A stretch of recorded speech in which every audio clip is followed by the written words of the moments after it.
Hello, everybody. Good evening. Welcome back to the stream. It's me, Digi. Welcome to another stream. This must be like my third one or something this week, which is a little atypical for me, that's for sure. But at the same time, welcome. Happy to have you aboard and wishing you a very good Saturday afternoon or Sunday morning, depending on what corner of the world you call home. We are in Toronto, and I'm going to try doing a flight on VATSIM from Toronto to Boston. We're going to see some weather, most likely in and around the greater Boston Mid-Atlantic area. We are Air Canada 107, and we are parked at Terminal 1, Gate 137. You can see we're getting a little bit of service, and we're going to get started with getting set up right now. I will plug in the external battery, turn on my batteries, set my navs to start aligning immediately, do a little fire test if I can.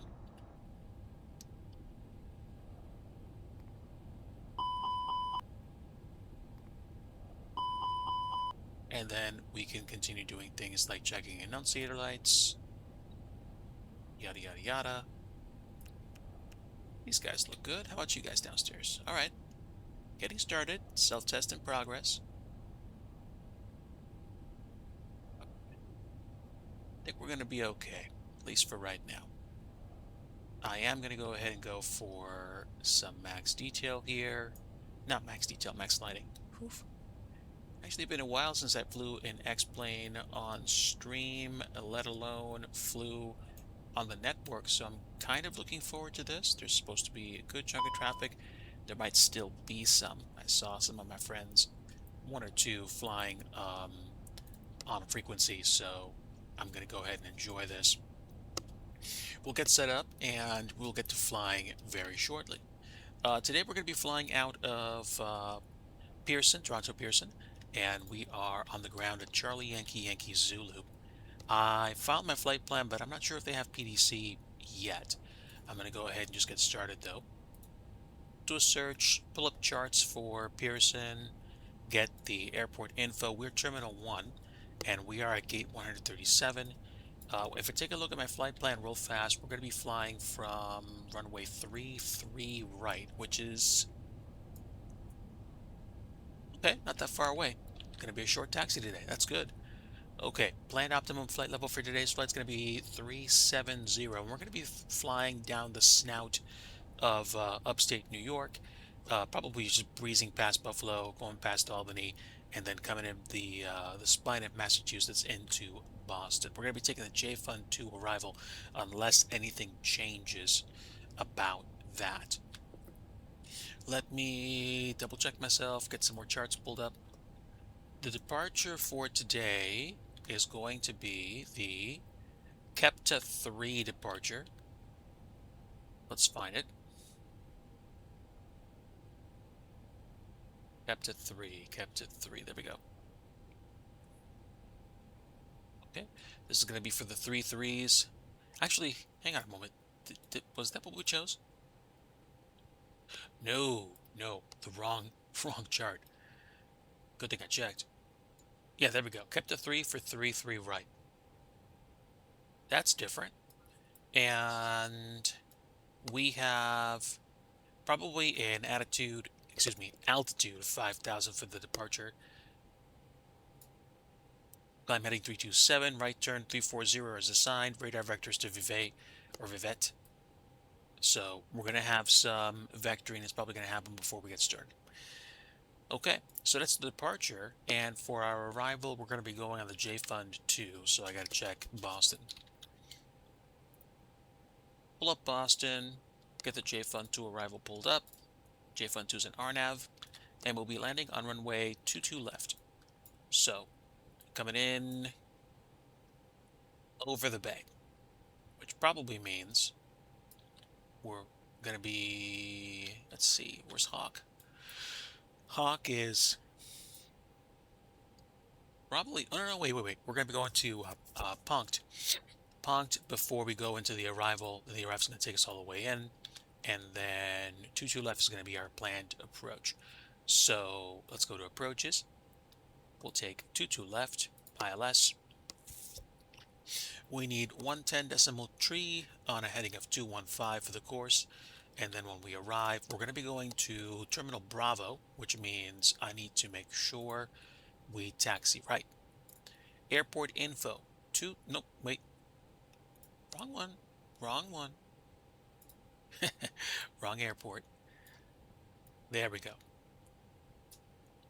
22 left. When we land, we can probably go half field and taxi right into Charlie, cross 22 right, and then go straight into the main area. And Terminal Bravo is going to be the southern portion of the airport, not the cargo ramps, of course, but basically the southernmost terminal portion of the airport. So, okay, there is our plan. Let me go ahead and check in with ATC and just make sure I know that my joystick actually allows me to do the thing. There we go. Push to talk is set. All right, fair enough. Let's get underway, shall we? Wishing everybody watching a very good evening tonight. Now, let me double check. I can turn on SimBrief, my moving charts. Not a bad idea, actually. So I will go to import a flight from SimBrief. It's going to be Toronto to Boston. And now I can take a look at VATSIM Live ATC and coverage maps. We're still covered from Toronto to Boston, so we should have the ability to at least contact the ground and get underway. Now, for my moving charts, I'm going to go ahead and set up the ILS 22 left approach. I am assuming we're going to be going in from Lawland. Noli is probably going to be what we do. So I'm going to add Noli to the route and then get set up. They might vector us in ahead of time, but we'll see. So I think my ground services are just about set, and I'm going to go ahead and start getting set for contacting ATC. ATC is on what frequency? Let's see. Okay, that's all right. So what do we have? We have Toronto approach and departure on 132.8. Let's go ahead and set that. And let me go ahead and make sure other stuff is set up as well. Crew supply, and I need to make sure the the performance and ground surfaces are going. So let's take air since we've boarded and want to make our passengers comfortable, and let's take a look at what the numbers are going to be for today's flight. So for today, we're going to be taking 95 passengers to Boston. Excuse me, 95. And cargo for today is going to be 2,370 kilos of baggage. So just about 14. And that means we have 52.7 and 28.3. And block fuel is going to be just a little over 6,000 kilos. Let's just take 6,100 just to be on the safe side. So load settings are applied. Let's go and go down to the machine. Just as well we can do it here. Init.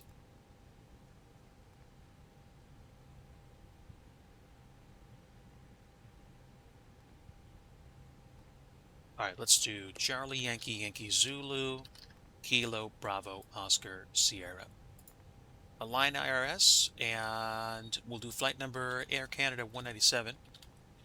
And cost index for today's flight is going to be what? Let's go take a look at the briefing preview. Cost index 5. So, a little bit of sippy for the fuel, cruising at 370. And we'll put in the numbers. So, again, more of those numbers, got to go to the ISCS screen. We had 52.7 at 28.3. Excuse me.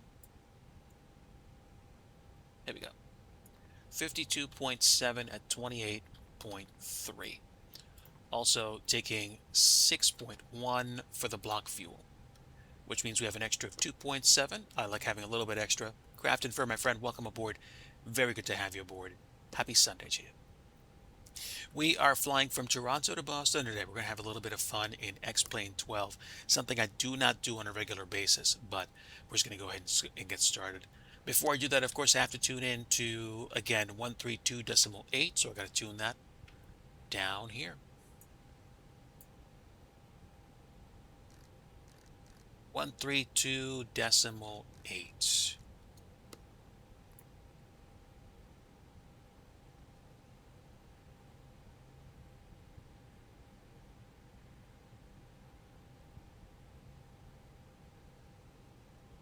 Pearson departure, Air Canada 197 type Airbus A319, Terminal 1 at Pearson. Mic check.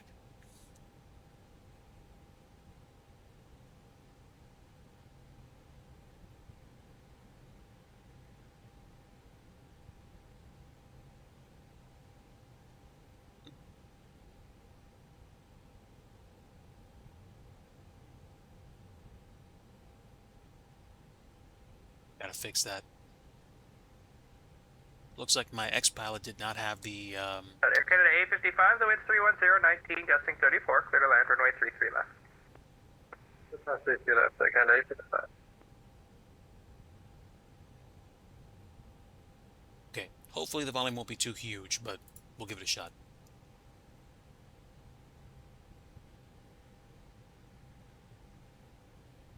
And arrival lower, spring 231, descending down through flight level 160 for 7,000.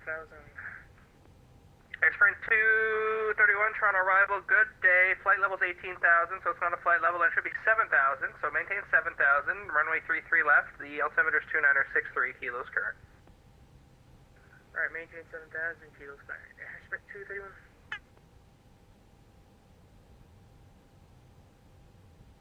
And I forgot to check ATIS. ATIS is information kilo.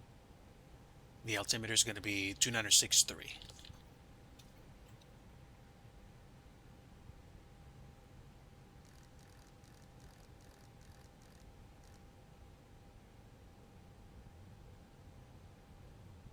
Charter departure, Air Canada 197 requesting IFR to Boston with kilo. Canada 197, Toronto arrival, good day. You're clear to the Boston airport. The kept a 3 departure. Bumpa transition, flight planned route. Depart runway 33 right. Squawk 3026. Air Canada 197 cleared Boston via the Kepta 3 departure. Bumpa transition. Cleared 33 right. We'll squawk 3026. And 197, the readback's correct. Call ready for taxi. We'll cover Canada 197. Okay, let's set up 3026 for the flight. And arrival there, Sprint 231 with the departure request. Alright, 231, apologies. Say the message again. Okay, let me go back off the block and just start getting myself set for today's flight. Now that we have our clearance, voice cracked. That was funny. Now that we have our clearance, we can get started. Now, I would presume we're going to be going up to 5,000 until they clear us for different or for better. And I want to make sure that we actually get our flight set correctly. Okay, I feel like I'm missing stuff. It has been a little bit since I flew the Airbus A319, so if I look rusty, it is because I am. So, let's close up shop and make sure we start getting set up for our departure. Navs are aligned, crew supplies on, we have our fuel. Might as well turn the fuel pumps on. I don't think we're going to spend too much more time on the ground. Matter of fact, I might even turn the APU on since I packed a little extra fuel. I'm going to do APU bleed, or I thought I was going to do APU bleed. Let me do this. Let me do seatbelts, no smoking signs to auto, arm emergency lighting, nav logo lights to position 1, standby compass light on, and we're going to turn dome lights off because it is pretty bright even for this time in the evening. If I'm going to start the APU, I'm probably going to turn the beacon on. So beacon's on, and let's do APU start. Then I can take a look down here and just mosey through these screens real fast. So 6.1 for fuel, like we said.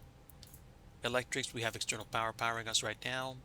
I will double check the AC settings. We want to keep them nice and compliant. So you know what I like to say, cold passenger is a compliant passenger. I don't think I'm going to have a problem with packs, so I'm going to set the flow to normal right now. APU is on, but it's not started up yet. Air conditioning is going to be nice and chill. And doors are already closed, slides are already armed. Wheels are nice and cool. Same thing for the brakes. And what am I doing? Nothing. We're good. All right. So APU is open. Let's go ahead and start the APU right now. APU, get the APU bleed going, and we will start taking a look at the flight. So again, flight is set. We have to make sure we have our departure, of course. Departure is going to be 3-3 right. 3-3 right. We're going to be looking for the Kepta 3. I told my wife I spent $80 on a new belt yesterday. She said that was a big waste. But psst. Hey, my friend, welcome. We are in X-Plane, as you can see. I'm going to be flying out of Toronto to Boston. We are going to get some storms in the area, so we're not going to lose the stream immediately if we go without power because I'm on a UPS. But if we do lose power, I am going to have to cut the stream and, gracefully shut down because I think it's going to give me like 10, 15 minutes of power at most to wrap up anything. Lord willing, it won't happen. Hopefully you're doing well. How's it going, Joe? Good to see you. I think they said, there we go, bumper transition. Yup. Okay, so the transition is set, and now we have our plan. So, vectors to Vevey, and then we're going to go to Bumpa, and then the flight's going to take us from Bumpa to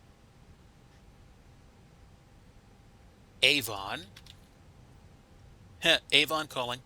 I don't know if anybody recognizes that. Bumpa to Avon, Avon to Hank. One N or two? Two N's. No, wait. Is it? One N, two K's. Oof. Wow. Uh, One of those things you got to pay attention to. Direct. Okay, I don't have to go direct punked because at this point I can just look for the arrival into Boston. And again, the arrival is going to be JFun 2. We're taking 2 left, and JFun 2 probably via Noli, and we're going to take punked as the transition. So there we go. All the way up to 370 for today's flight. We're not going to be there for long, probably. It's probably going to be an hour and 20 minutes at most. Of course, me yapping on the ground adds to the time. And my off block time is supposed to be 6 o'clock. So we've got about 15 minutes to wrap up business here and get out of town.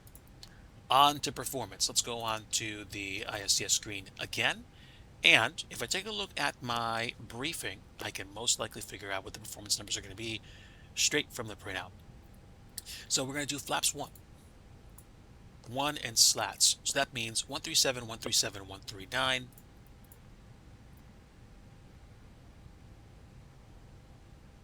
Oh, man. Kevin, good to see you, my friend. Love your soul. And Lord willing, the rest of your day is a great day. But, hey, your boy's on VATSIM. Okay, so let's do up 0.2. So 1 up 0.2. And flex temp for today is going to be 65. 65. I'm curious, does that corroborate with our briefing? Yes, it does. Cell temp 65 bleeds on wet runway. So don't want to mess around. Hey, I do love it so. I love your soul, my friend. Okay, performance numbers are set. I can get my flight plan set on the FO side just to keep it handy, and that should be good. I'll be tabbing over to the flight plan anyway when I take off and they vector me, but we should be okay. And what am I missing? I'm probably going to turn my landing scales and constraints on just to keep them on both sides. We have our altimeter set. We had kilo. And now I think I can probably turn my transponder to TARA all the way. And I think that is everything. Let me just double check my surroundings. Beautiful default Toronto scenery. X-Plane comes through with the details. Even a default airport like this looks very nice. So, nobody's here. Nobody's on the terminal, so to speak. So, let's go ahead and request pushback. And just a quick double check, we do still have approach. We do not have tower or ground here. Toronto departure, Air Canada 197 ready to push back and start. Oh, wrong frequency. Duh, I turned over to Unicom. 240. 240 on heading for Condor 402. Toronto departure, Air Canada 197 ready for pushback and start. Push and start to your discretion. Call me for taxi. Over taxi, Air Canada 197. Okay, so Condor again, 402, keep the right turn heading 300, intercept clear the ILS runway 33 left approach. Right heading 330 on intercept clear the ILS approach runway 33 left Condor 402. Airspring 231 reduced to final. Say again, Airspring 231. 231, I'm not sure. You can reduce to final or 170 or less, actually. How about that? 170 or less. 170 or less, Airspring 231? okay, that should take care of the volume a little bit. Condor Yep, there 402, we go. speed 170 knots or greater till 5. 17 or greater until 5 Condor 402 heading.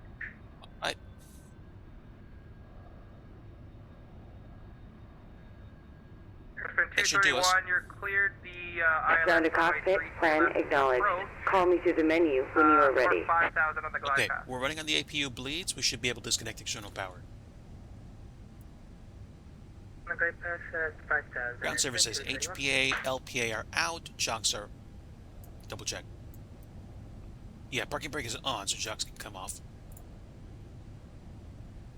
That's it. And external power can get Canada gone since we're running 375, APU. what's your current airspeed? 260 coming Down down to cockpit, tow is driving up. All right, let me just check CTAF for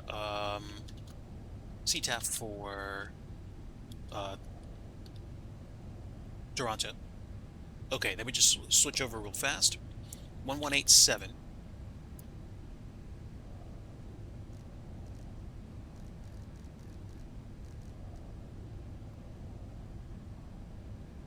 Pearson traffic, Air Canada 197 is type Airbus A319, Terminal 1 pushing back at the terminal.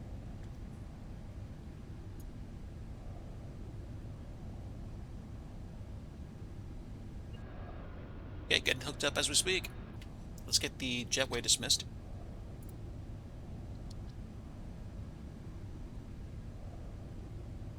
Hey, hey, good to see you, my friend. All doors and hatches are closed. Ready to connect. How's it going, Rudy?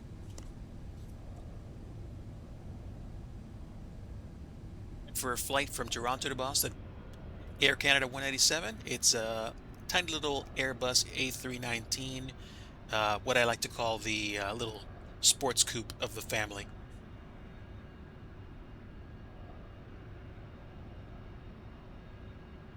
I like this livery so much. It's a great looking livery for this bird. Some people like the electric blue, or like what I like to call the the toothpaste livery, but this is more my jam. Tow connected and bypass pin inserted. Release parking brake. Okay, parking brake released. Starting pushback, and you may start engines. Okay, we are now pushing back, and we'll get over to ignition mode start. Start engine number 2. Once we start, I can probably adjust the trim. And we'll take flaps 1 for departure.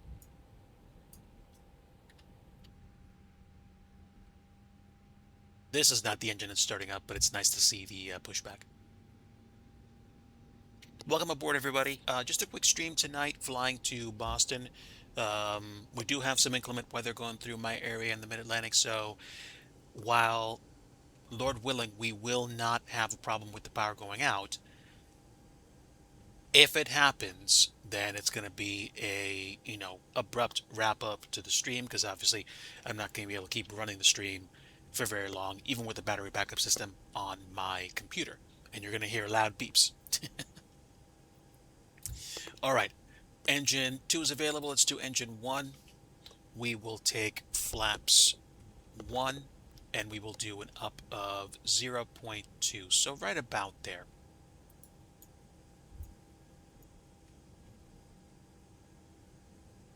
Now, anything I'm missing up top? Nav logo lights to position 2, beacon lights on. Don't want to turn any lights for the pushback crew. And I'm probably going to turn the probe heat on now. It should be fine. Probe heat's on. APU bleed is still powering the left engine start. And I've turned off the dome lights already.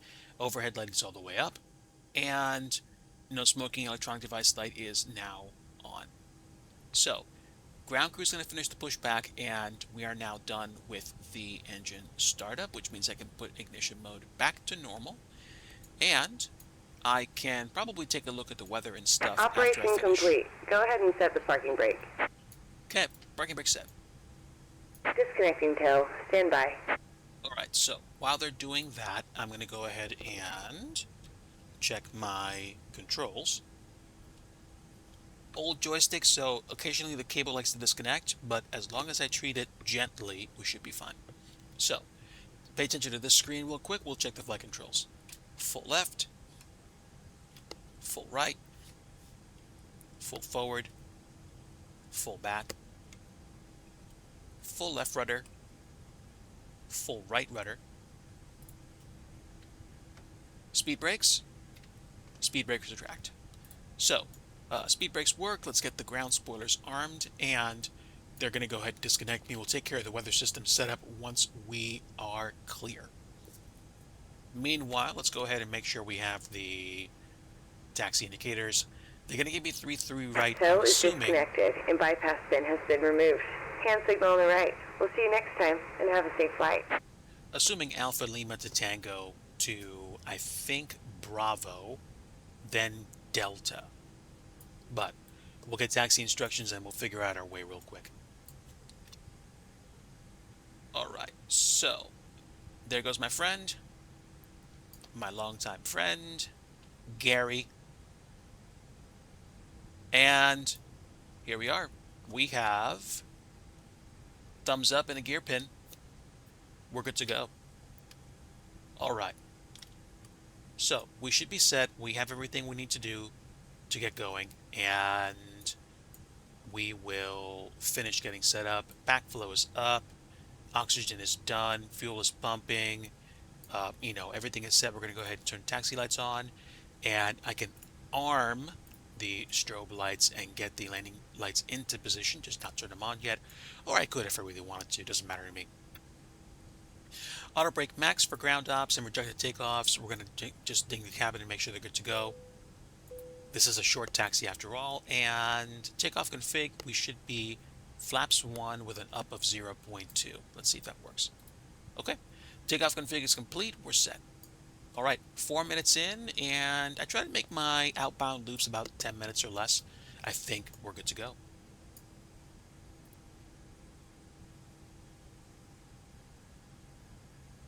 Charter departure, Air Canada 197, ready to taxi with Kilo. Ready, Canada 970, correction, Air Canada 197, thank you, Kilo is current taxi 33 right via Bravo Victor. 33 right via Bravo Victor, Air Canada 197. Okay, Bravo Victor, let's just take a real quick check. So, Bravo is all the way out. We're just going to go straight ahead, turn on Bravo, right on Victor. That's all we need to do. And that should be it. Alright, so, lights are set. We've checked our flight controls. Let's go ahead and release the parking brake and move on. Okay. United 495, descend 5,000. 5,000, United 495.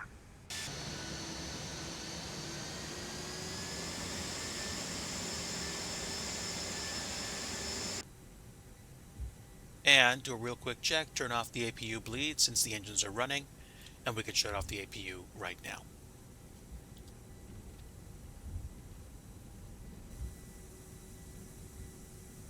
All right, bye-bye Pearson. We'll be in Boston probably in about an hour and 20 minutes from now.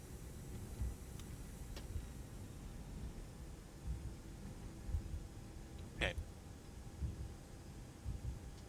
Quick check of the reversers.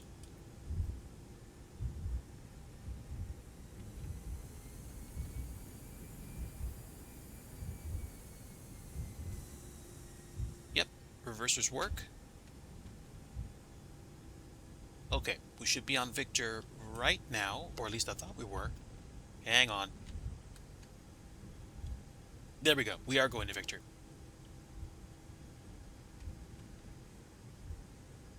Excuse me, we're going to Bravo. United Bravo is the 495, next intercept the localizer, clear ILS runway 33 left approach. Alright, intercept localizer, ILS 33 left approach, United 495.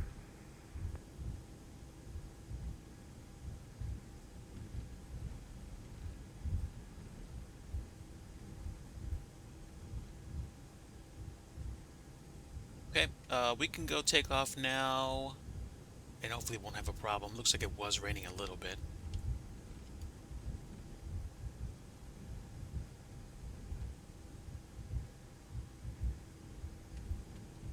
Okay, let me take a quick peek up Canada ahead. 375, your number 2 following a Phenom 300 on a 2-mile final. The Toronto winds 310 at 19, gusting 34, clear to land, runway 33 left.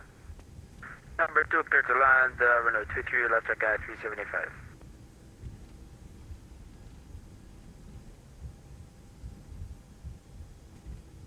Cabin is ready. Just in time, we're going to hold short point on Victor as we get ready to depart.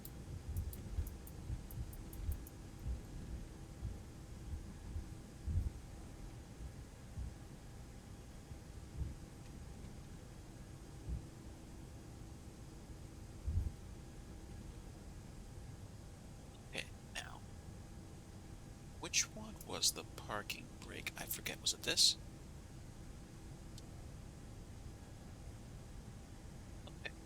Wasn't that, but it is set. Okay.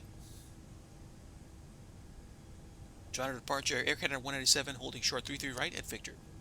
Canada 197, call me airborne. The Toronto winds 310, 19, gusting 34, clear for takeoff, runway 33 right. Clear takeoff 33 right, Air Canada 197. Alright.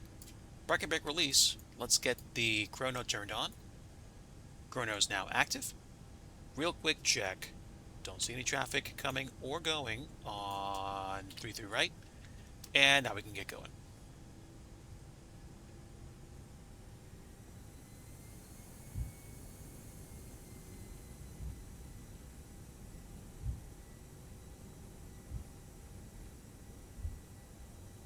Bump up the volume a little bit for departure.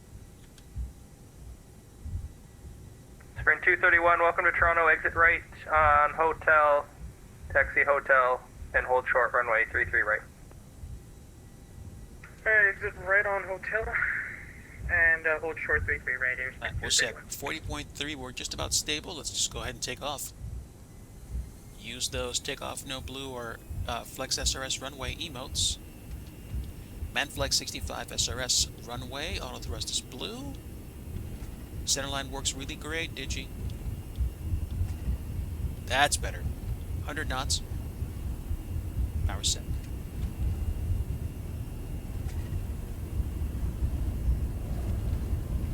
V1 and rotate.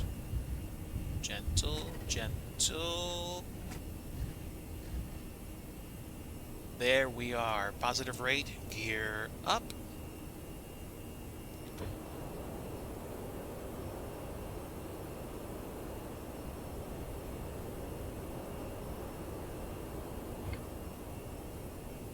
Departure Air Canada 187 airborne, passing 1,000 on the Kepta 3.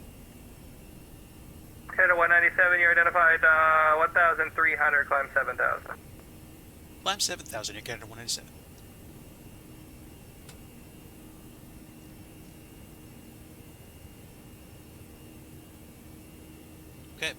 Let's go flaps up.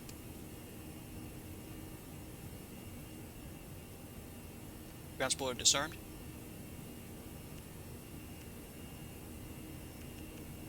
Let's light off.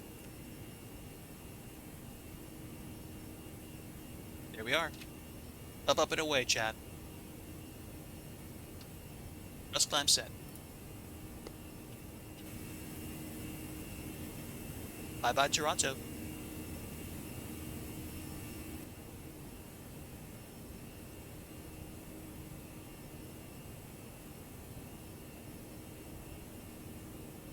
Okay, just about 2,200 feet per minute on our climb to 7,000. I am awaiting vectors to Vivet. Canada 197, turn right direct Vivid on course, climb flight level 230. Direct Vivid, and can you repeat the altitude for Air Canada 197? Flight level 230. 230, Air Canada 197. Canada 375, welcome to Toronto, taxi via hotel. Taxi via hotel, Canada 375. Okay, let's go up and climb. 231, cross runway 33 right, taxi hotel Bravo Alpha Kilo. Alright, hotel, cross 33 right, hotel Bravo, Alpha Kilo, for airspeed 231. You want Terminal 1, or where are you looking to park, actually? Just the general aviation parking here, just off to our left. Okay, that would have been better, so cancel that, taxi via hotel left turn Bravo and cross runway 23. Alright, hotel left turn Bravo, cross B3, airspeed 231. United 495, the Toronto wind 31019, gusting 34, clear to land runway 33 left. Clear line 33 left, United 495. Okay, the 375, taxi via hotel Bravo Alpha Lima, cross runway 33 right. Bravo Alpha Lima, cross 33 right, Canada 375. Sprint 231, on the other side of 23, taxi via Bravo Juliet, and Should be you can direct Vivet at this point. I'll just give you the 15 left instruction when you get there. Alright, on the other side of 23 Bravo, Kilo, and you'll give me instructions for 15 left, airspeed 231. And we're on nav. There we go. WestJet 999, ready as a taxi to runway 33 right. Shed 999, no squawk from you, sir. Check your squawk, Motor Charlie.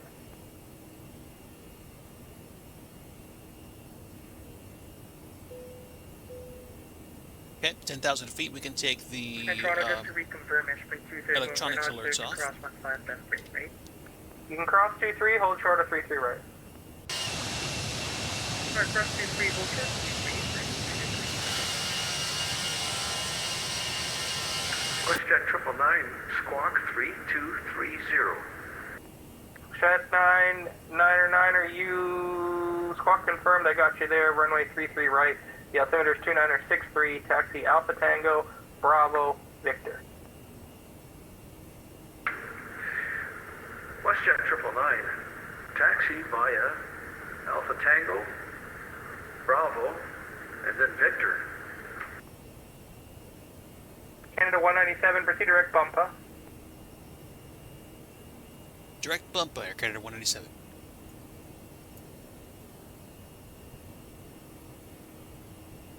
Toronto approach, Air Canada 422 taxi.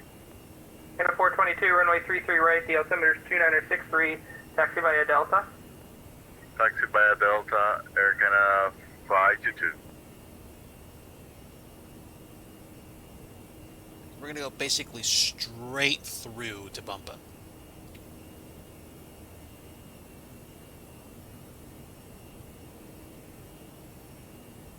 Okay, we are open climb. 2,800 feet per minute. We're just basically going for broke here. I don't necessarily think we need to.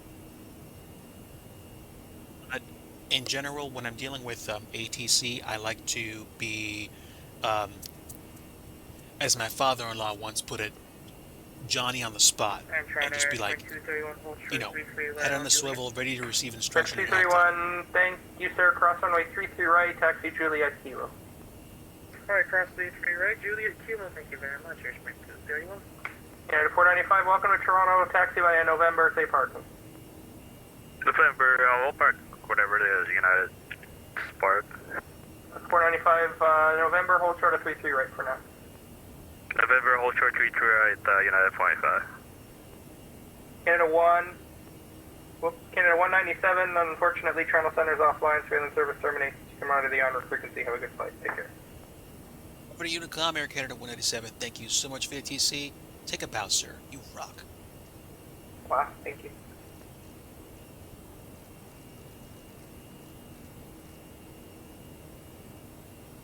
Okay, over to Unicom. Lights just flickered. Do not know if we are actually going to get to our destination, but we're going to do our best. Okay, give me a moment to get centered up here. I'm using moving charts, and it looks like New York Center just went offline. Toronto Center's offline. So, I mean, it might be a quiet arrival into Boston. I don't know. It might just be a nice laid-back affair for us and whoever it is that's actually watching. And that is, of course, Lord willing, I arrive at my destination before the power goes out, if it does. But, ladies and gentlemen, welcome aboard. Thank you for joining me this evening, even if you're just watching me on the replay. I am Digi Driver. We are in X-Plane 12 on VATSIM. We've just transitioned over to Unicom, and basically, the sky's ours. There is a flight going westbound from Boston to San Francisco, an A340-600, and we are not going to be a factor to them. They're also at flight level... What's their flight level?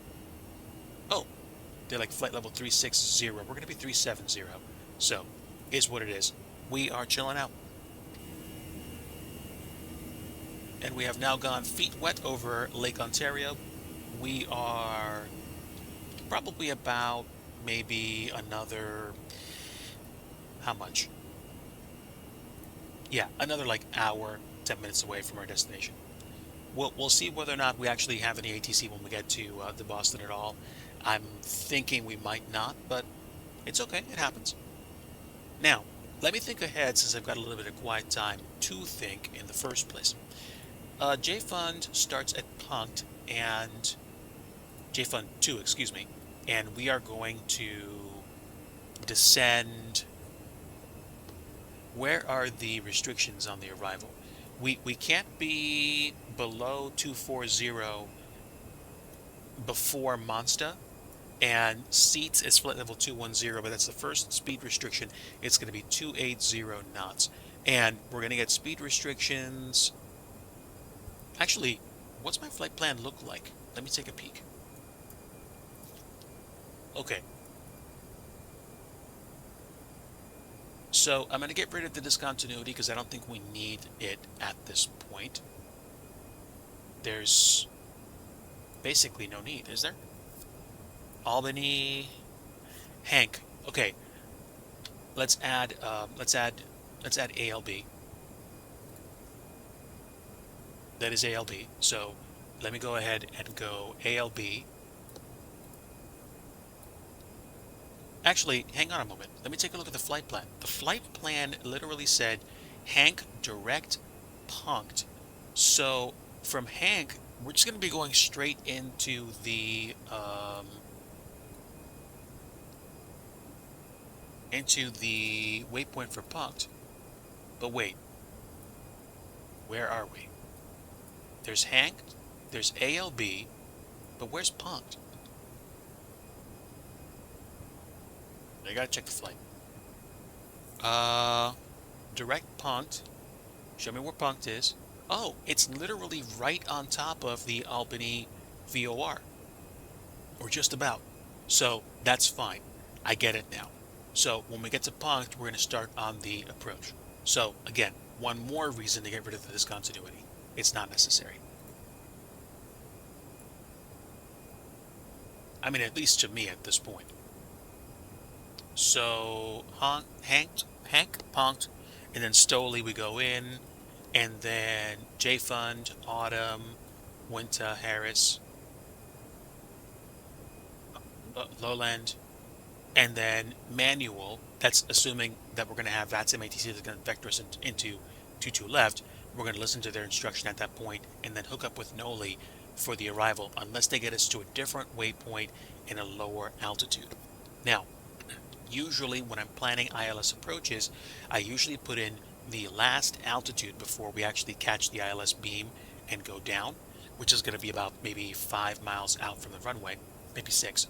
So 1,700 feet is where we're going to wind up being, but we are at 230. We need to finish our climb. So let me finish the climb, and hopefully I will actually be at cruise for some period of time and not have to start descending before we get to the top of climb. I get the feeling we will be able to reach 370. I just don't know for how much longer. But I'm glad I double checked that. So Noli, Wayne, Vocus. Oh yeah, if we go missed at 2-2 left, we can climb 420 feet and then go direct to Winnie at 3,000 and hold with right turns. Okay. Good enough. We are about 9 nautical miles from Bumpa, and then we'll continue on our way. I'm going to set my auto brake for medium at the airport, although theoretically I don't really need medium. I could probably just get away with low. And I can take a look at what the approach data is going to be. I might not have much of it right now, but I will get the data from the sim. So, Perf, Boston right now is winds 200 at 19, gusts 25. We'll adjust this as we get closer. Temperature right now is 22, and the QNH is 2975. 2975. Okay, so if we do flaps full, we're going to be landing really, really low. Like 131 for the approach speed. We could probably pull that off. I'm not sure. I always get very fidgety about being too slow and having the alpha floor kick in, which is the range of airspeed at which the aircraft likes to kind of kick in the emergency, go around stuff. Now, okay, I'm no expert on this aircraft. I don't understand everything, but I do understand that I don't want to be in the alpha floor, which you'll see creep up when we start getting close to approach. So 135 is going to be our approach speed. And let's see. Yeah, there is Pont. So we are actually going to reach top of climb even before we get to Hank, which is great. We are open climb, so we're cooking the fuel, I think. We could probably go manage at this point. We'll be fine. And let's see. We have the approach setup. We have auto brake setup. We have our approach data setup. Only thing we're missing is figuring out what the approach minimums are going to be. So let me take a look at 2-2 left real fast, and minimums are going to be 216 feet. 216. Where would I set that? Where would I set that?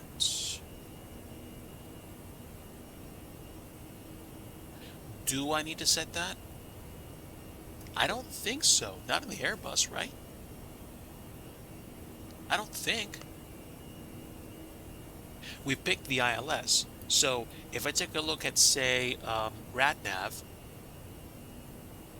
Okay, so we're gonna have the ILS come in, but am I missing it? Oh no. Of course I'm gonna put in the approach data because I want to put it for the approach setup.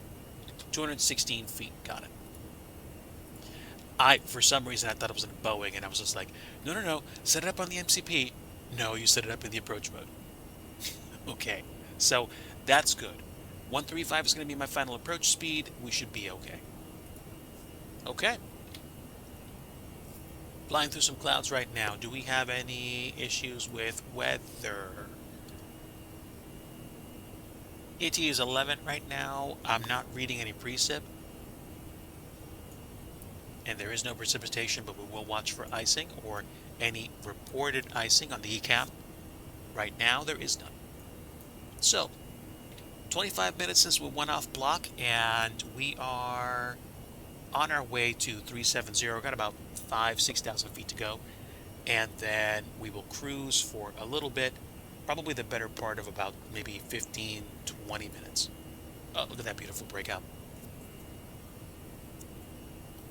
There is weather in the area, and I'm assuming there's going to be weather in Boston, so I don't know what it's going to look like when we get there.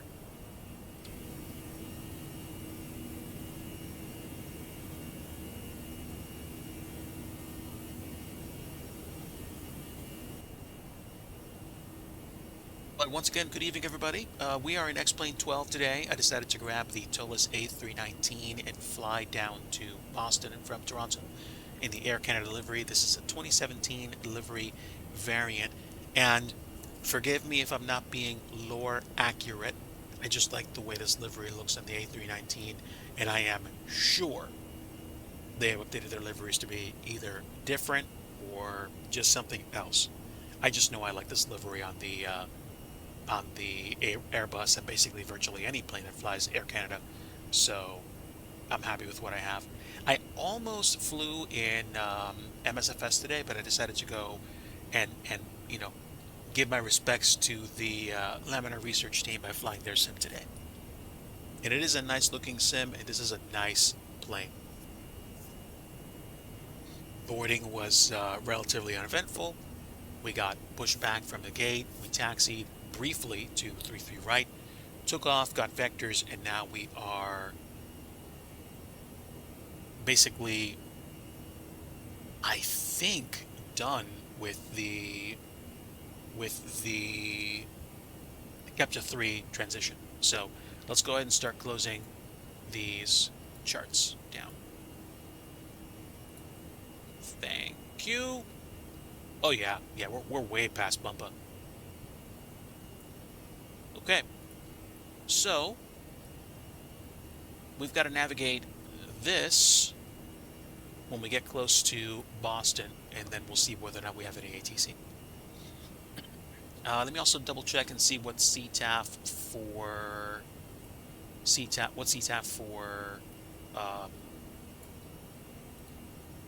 ABOS is.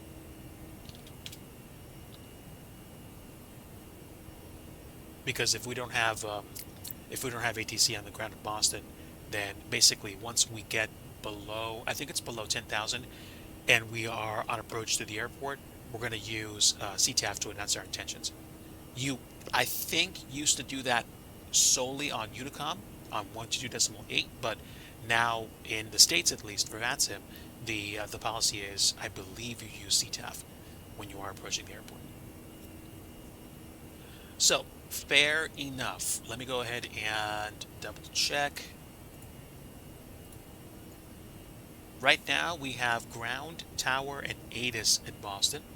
And if I take a look at the ATIS is information Tango. It's 2973. Temperature 22, winds 240, gusts 25. So 240, gusts 25. 2973. Let me double check my performance for approach. Okay, yeah, 2973 is going to be the adjustment, and 240 gusts 25. Otherwise, I think we're pretty good. Yeah, I think so. I'm going to go with flap config 3, which reminds me I need to make sure that I get the plane set for flap config 3, flap mode off, landing flap 3 on. So, that's my visual confirmation that flap 3 is engaged. Okay, are we at cruise? We are at cruise. So, seatbelts can come off. And we'll be cruising at this level for, again, about 20 minutes, 25 minutes. So, stretch your legs and enjoy the show of what you can see. Okay, so like I said, we're flying down upstate New York down the spine or the snout of basically the state. Way off in the distance is Lake Ontario, and somewhere in this out of range vicinity is going to be the Thousand Islands. Way up here, like way up here somewhere. We do have a bunch of clouds and probably a bunch of wind. So if it starts to get very bumpy, I'm probably going to turn the seatbelt sign back on, and we will do what we can to get us safely to our destination. And you better believe I'm going to pay attention to and respect the weather in X-Plane, because it will take you out if you're not careful. Otherwise, chat, hello, welcome. Hopefully you're having a very good Saturday evening or Sunday morning, and we are on our way to Boston tonight. Information Tango is current at Boston. And it looks like most of the East Coast activities have come to an end. Now we've got West Coast lighting up. We've even got Kilo Zulu Alpha Kilo Oceanic, which is going to cover everything from Hawaii to like the islands way east of the Philippines, which is kind of nuts. But that's good.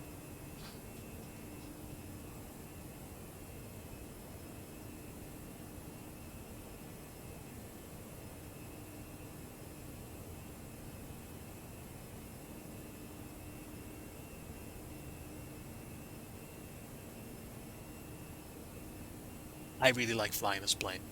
I've flown it for a while, and I also like flying the default 737 in here because it's just very easy to start up. These days, I don't have a lot invested in terms of, add-ons or purchases. I'm also trying to get back into a scenery development mode, but the past, I'd say, month and a half, I've been very invested in getting work done IRL, and basically it's been busy. It's been busy at work, and when you get to a place where like you're engaged significantly in doing the work or getting things done, you get to a spot where your brain is just cooked at the end of the day. And I don't know about you, but I know from personal experience, a lot of times when I wrap up and there's stuff that has to be done, you just get to a place where your brain basically says, no, I'm not going to do a lot of other creative stuff right now. I just want to power down. So that's where I've been for, I'd say, the past literally at least month solid. And I mean, I'll be the first person to admit, just because my work is busy doesn't mean I get the I can just say, well, I want to do the things, or just do nothing. I've got to turn on my weather, which is why I didn't see anything. But I don't see anything right now either, so I think we're okay. There might be some weather that I'm flying over. I just can't seem to tell whether or not that's actually a factor right now. I can check windy.com real fast and see what the consensus is.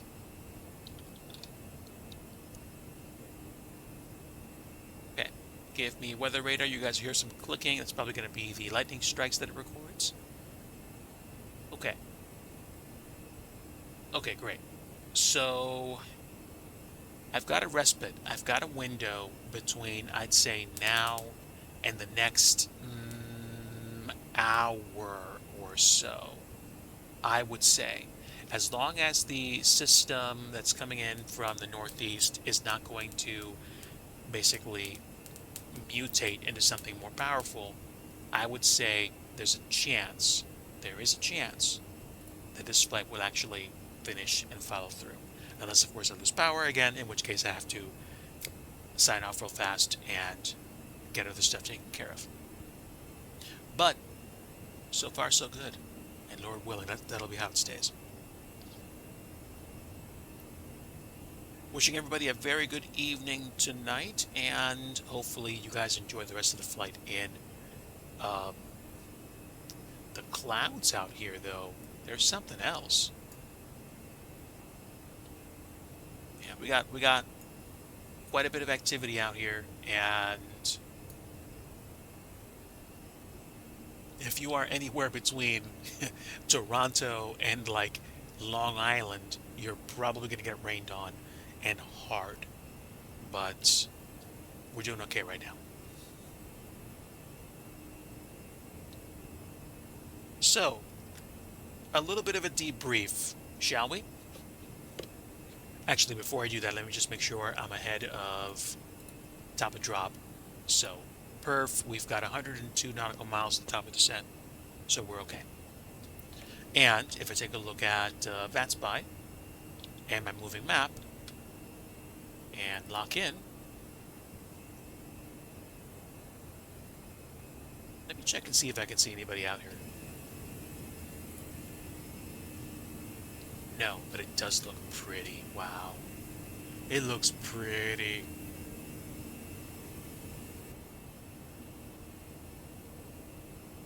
So, where was I? Oh, yeah, this week. I had an interview. I'm an IRL software developer. I've been looking for ways to, shall we say, take care of my family better. And for the past couple of years, I've been trying to apply for new roles, but I've done so unsuccessfully, which is a bummer when you apply for as many jobs as I have. But I mean, I'm sure I'm nowhere near the number of job applications that a lot of other people have tried doing themselves. Now, there are ways to deal with applying for work and trying to get to a better place in terms of getting a new job or going somewhere else. Um, the market's rough. The market's still rough, and I'm, even in the place where I'm at, I'm not sure what what I'm trying to say. I'm not sure what the landscape is going to look like, in the next year, in the next 2 years. So there's uncertainty in virtually everything I do. Now, you think about that, and you might start asking yourself, sheesh, like, what's the point of trying? Well, I kind of feel like this. I feel like now that I understand that virtually anything and everything that I try to do is going to have a significant amount of uncertainty, then the bottom line is going to be, okay, since I know I'm taking a risk in anything that I do, staying put, going somewhere, trying something new for dinner, buying a different set of clothes, since I know risk is inherent in every single action that I take, it's just going to be on me to decide, you know what? I'm just going to start living and doing the best that I can and just like handling life to the best of my ability and just deciding, no, I'm not going to worry about whether or not like something is gonna come up that's gonna be like, oh, like, well, you should have stayed where you were. Like, I understand what the variables are, so I'm not going to waste time thinking about what it is that I should be focused on or shouldn't be focused on. I'm just going to try to do my best.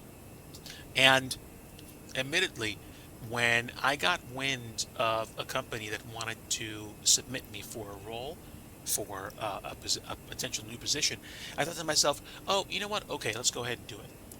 The circumstances surrounding the submission were, we'll just say weird and leave it at that.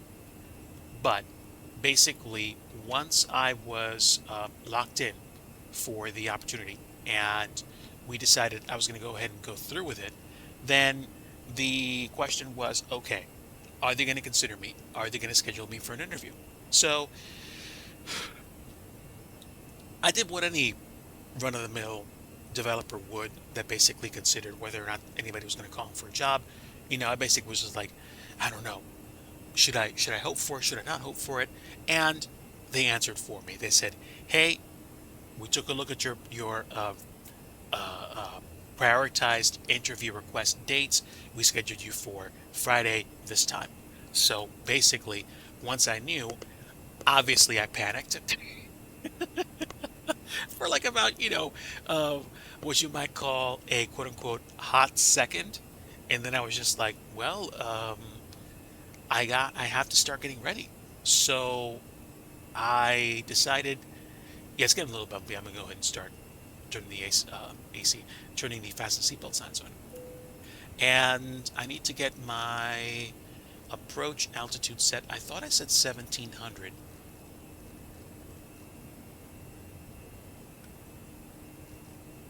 Let me confirm. Let me confirm. We'll check charts real fast. Yeah, 1700 is the plan. Okay, great. So, like I said, I got to the point where I was just like, well, I got to do something. So I said, okay, great, let's start getting ready. And I'm glad I did, because the interview process was like multiple parts. It was getting the materials, learning about the company, preparing myself for the call. So it turns out when I interviewed with them yesterday, there were a series of things that they wanted to do. And I was prepared for pretty much most of them, if not all of them. And they asked me about me, they asked me about my background, they told me about the company, about the role, and then we talked about, hey, answer these questions for me. And then, hey, we did something else where we got more hands-on. And then we finished and we hung up. And then I kind of caught my breath when I was done, because I interviewed with them for an hour. And the funny thing was, unlike most other interviews that I had in my life, this one just felt more relaxed. It felt like I was basically just expounding on information that I had and things that I was experienced in, or concepts that I was familiar with and understood. Only maybe one or two of those questions were slightly out of my depth, and then I answered the best I could. I tried to condition my answers to the person that was interviewing me, so that the experience would go over more smoothly. And all in all, I think it worked. I want to say I feel like it was better. So when I wrapped up, I checked in with the agency that got me the role, and we talked for a while, and then that was it. So now I'd say just about the only thing left to do is to see whether or not anybody's going to get back to me with an offer, or I'm going to move on. But the fun about the interview that I had was that it turned out to be so much less stressful than what I thought it was going to be. I thought it was going to be crazy. I thought it was going to be like, they're going to ask me a whole bunch of questions that I don't know the answers to. I'm going to freak out. Or they're going to ask me to do something that's like totally removed from what they want me to do, and then I'm not going to know how to answer, or I'm going to be grasping at straws. No, no, it didn't happen. It didn't happen. Praise Yahweh. It did not happen.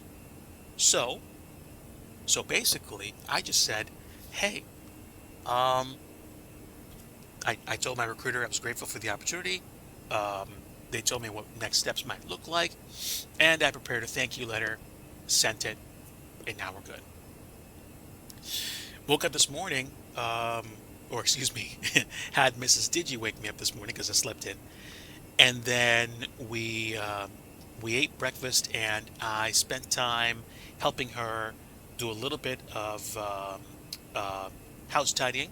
We did some way overdue bathroom cleanup, and I took in more bleach in this morning than I think in the past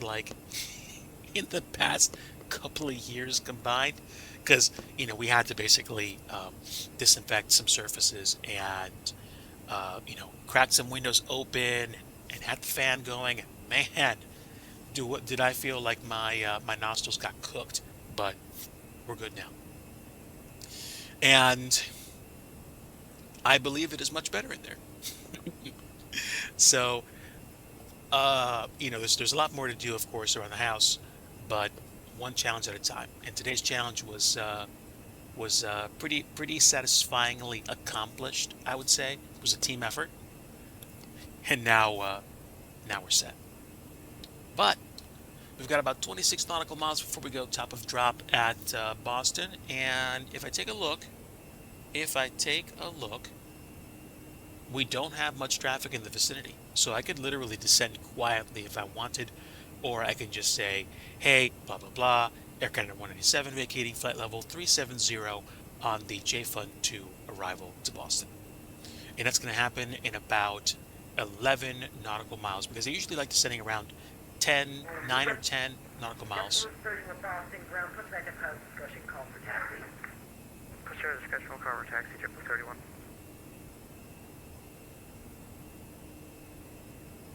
Wait, am I not on Unicom? Yeah, I'm on Com 1, 122.8. Unless, of course, I'm listening on Com 2. Let me see. I don't think I have Com 2 turned on, do I?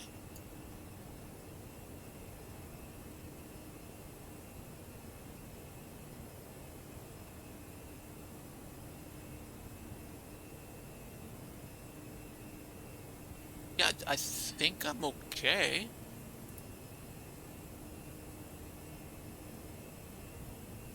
I don't know. Maybe somebody used Unicom for something like that. Whatever. I'm not going to worry too much. We've got about 4 nautical miles till we start descent. And again, on the map, I do not have anybody around me. Mike, Boston ground. Do you have time for the question? Go for the question.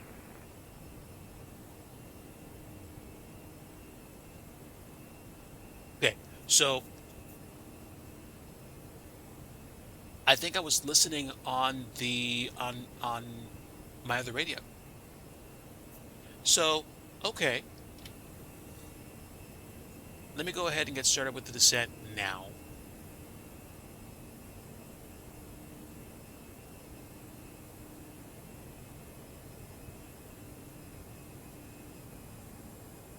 And again, there's literally probably nobody. Oh, well, maybe somebody might hear it.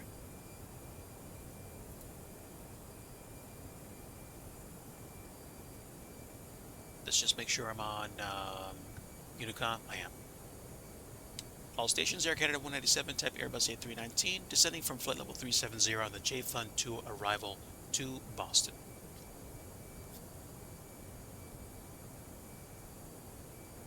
Okay, so, seatbelts are on. Flap mode 3 is engaged. Here we go. Descend via the JFund 2 arrival, Boston altimeter 2973. No separation service provided. So, yeah.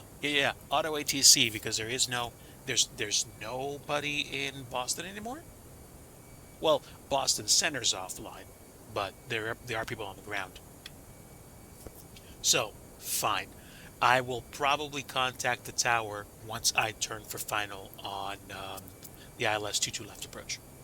So, I'm going to go ahead and just start checking my instruments here.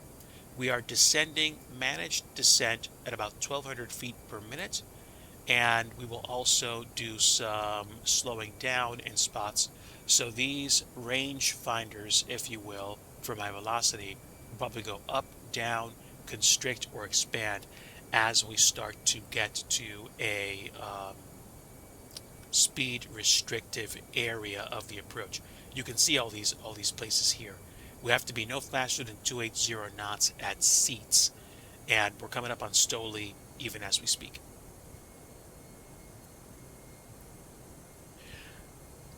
Now, for the sake of setting up the approach, I might remove the manual setup just so we know what Lowland's going to look like.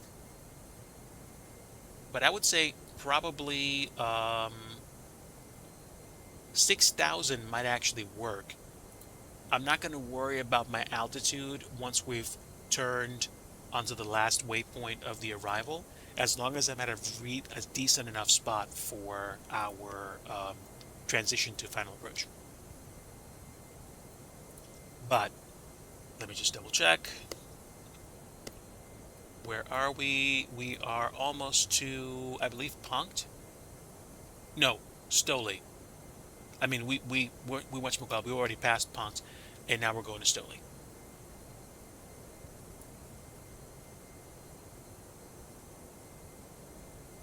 And we're descending to 1,700.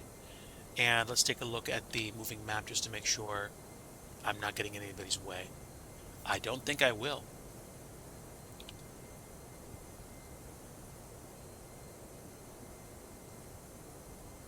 And again, when we land 2-2 left, I'm going to do my best to try to exit by Charlie. Charlie is basically just past the middle of the airport runway. And...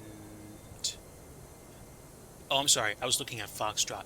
Charlie is definitely past the midpoint of runway 22 left, and it should make for a very easy transition to Terminal Bravo. I'm going to try to park at Pier Alpha, so probably Bravo 36 or Bravo 37, and that should do it.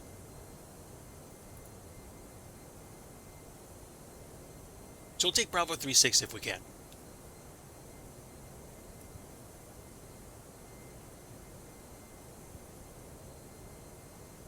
Okay, we do have some precip in the area, and it is below freezing, so any ice is coming up.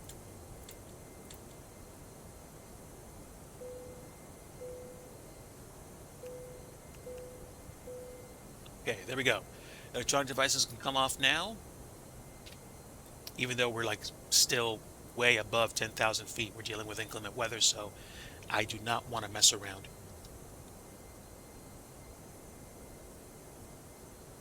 Okay, chat, I'm going to get up, use my legs for a moment. Don't think I'm going to have an issue with ATC right now because there's literally nobody on. So I'm going to go ahead, take care of myself, and then when we come back, we'll fly this bird all the way into Boston and call it a stream. Sit tight.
Alright, everybody, I am back. Thanks for sticking around. If you're still here, we are on the way down.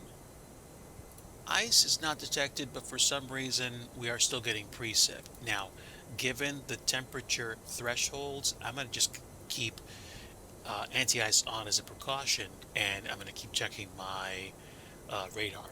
We don't have anybody in the immediate vicinity except for one flight, which is a... I don't know what.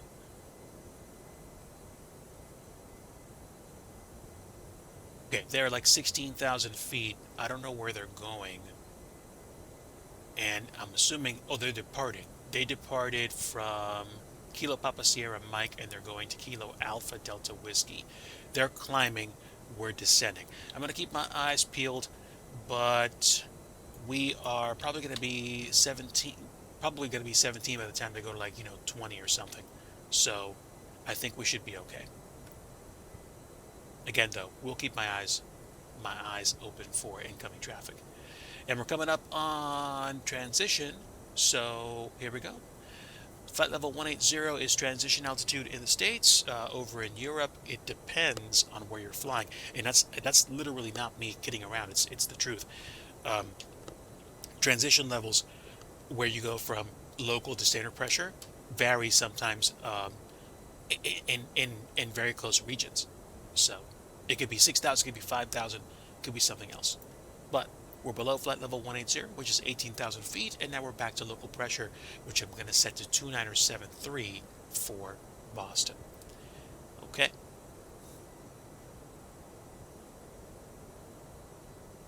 Again, double checking, they are now at 20,000 feet, 21,000, and we are below 17,000, so not going to be a factor. Bit of a bummer that I'm not going to see them on radar, though. Such is life. They're probably going to be somewhere in that general direction anyway. And we are in the soup, and it is definitely wet out there. Boston now has Tower and ATIS. Let me double check ATIS again. ATIS is information uniform now. Altimeter is 297.1. 297.1 set, and the winds are 230, gusts 23.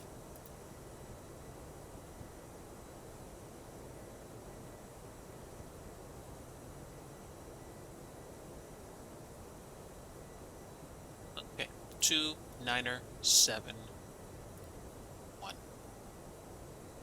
Okay, done deal.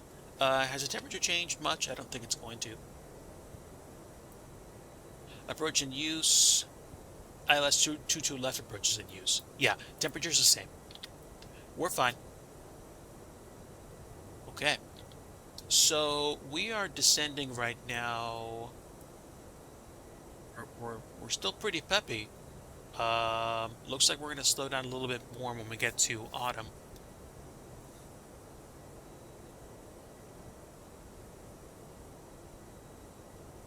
Hey, welcome back, Crafton.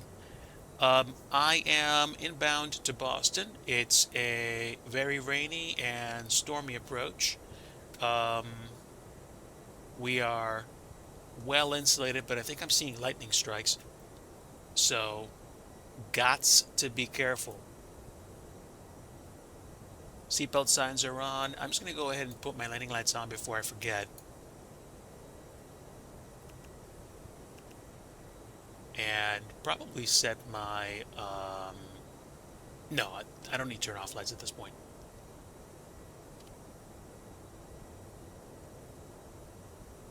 You fell asleep. I'm better than I deserve, Crafton. It's a privilege having you aboard. We took off, about 45, 50 minutes ago from Toronto. We took off from Toronto Pearson, Charlie Yankee Zulu. We're flying into Boston today, and we are flying the Airbus A319. I don't know if you got to see the livery, so I'll share it with you.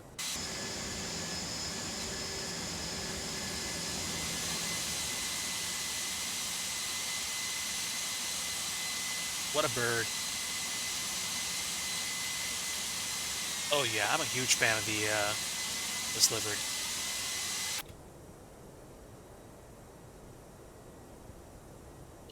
Suffice it to say, it's a soupy mess coming into Boston, and we're here for it. It's like IRL passengers are like, it's storming. I'm not feeling comfortable about this landing. Flight sim pilots are like, ooh, wow. Like, is this a big cell? Like, do we have turbulence? What are we doing? Like one of those comedy show skits. All right. So we're coming in. We are coming in, and I am double and triple checking my radar. But let's see. How we doing? How we doing? How we doing? 5,000 feet. We do have traffic coming in, so I need to make sure that I am slotting in accordingly. And to be honest, I might extend my I might extend the approach line to Noli just to make sure that I am set to arrive nicely. Because we do have a lot of traffic coming out on 22 left, and I think we have an A380 coming in. This is gonna be epic. Ion profile. I'm not too worried about it, and here's why. I still have manual set for my approach. So even if I'm 7 or 8,000 feet by the time I run out of room for the arrival, I'm just gonna go ahead and go out a little bit, take my time configuring, and get turned into the approach. Because if I hit the last waypoint on my arrival and I just immediately start turning in and there's inbound traffic, I could cause a problem. I don't want to do that. So instead of worrying about exactly what's going to happen, I'm going to let the restrictions on the flight plan take care of me until it's time for me to actually turn in. Now, I'm pretty sure the tower isn't going to handle sequencing. I think we just have to make sure, all the pilots actually have to make sure we actually do that. But again, we are below 10,000 feet, so guess what? I got to turn into that frequency. And what frequency was that? Frequency was 128.8. So, let's get that tuned, shall we?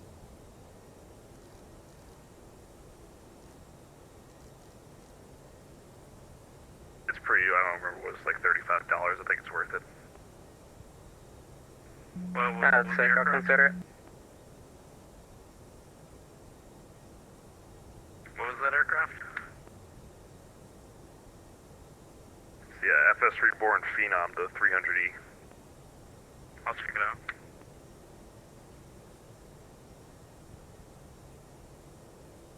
We got a lot of people coming in. It should give you some sort of commission. So many people buying the aircraft because of you.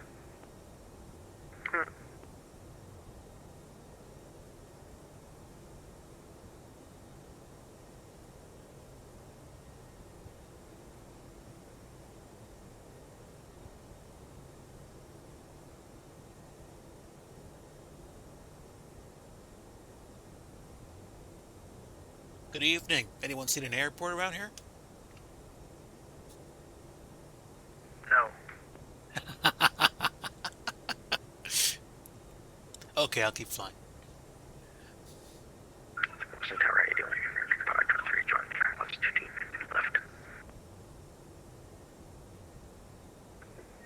Aircraft calling Boston Tower. Hello. Sorry, can you say that call sign one more time?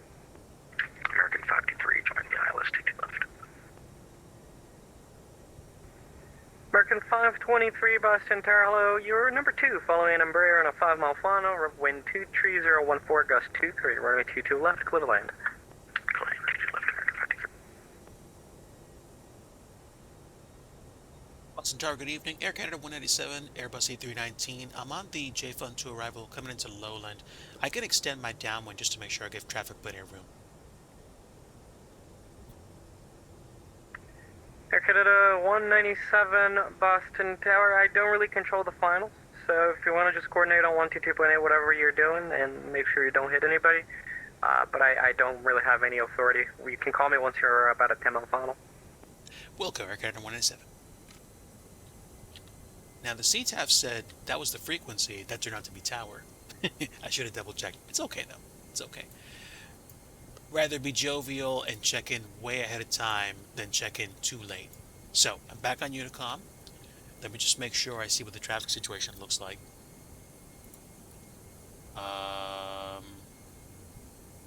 This other aircraft is going to... Ooh, they're going to Amsterdam. Okay, the big A380 is coming in to, I'm assuming, runway 22. So, let me just announce intentions.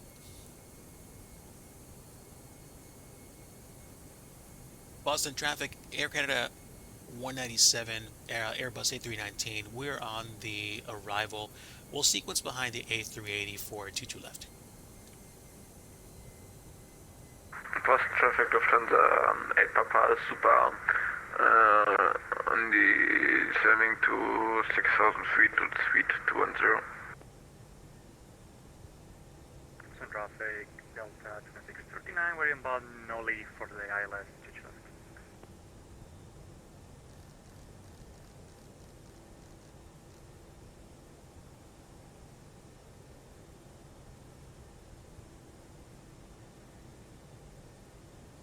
Let's see. The Airbus Super is at 6,000 feet, come at 5,000.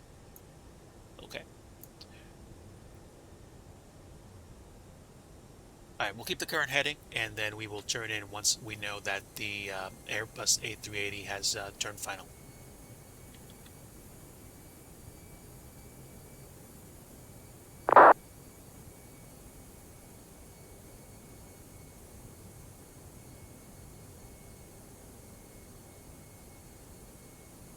Yeah, I don't know if they mentioned something like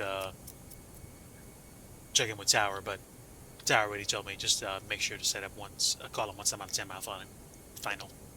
So let me get my final chart pulled up, and Noli is basically, let's see, 4, 5.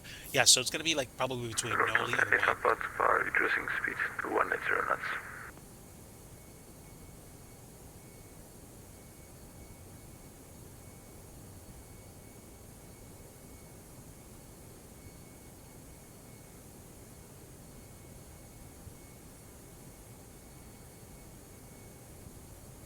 Boston traffic, Air Canada 197 will turn base behind the A380 Super on approach 22 left. Okay, so let's go ahead and go direct to Noli and get that taken care of now.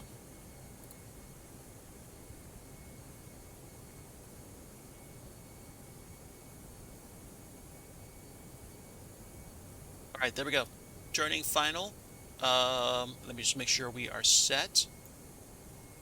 What are we looking like? We've got 210. I'm probably going to start slowing down, especially since the Super is 180 knots. This can only go well.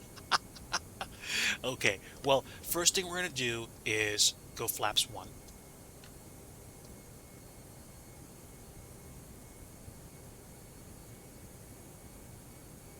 Turn on my APU. Not run it, though. And what's the weather right now? We're looking at 19. Okay, anti-icing is not going to be a factor at this time.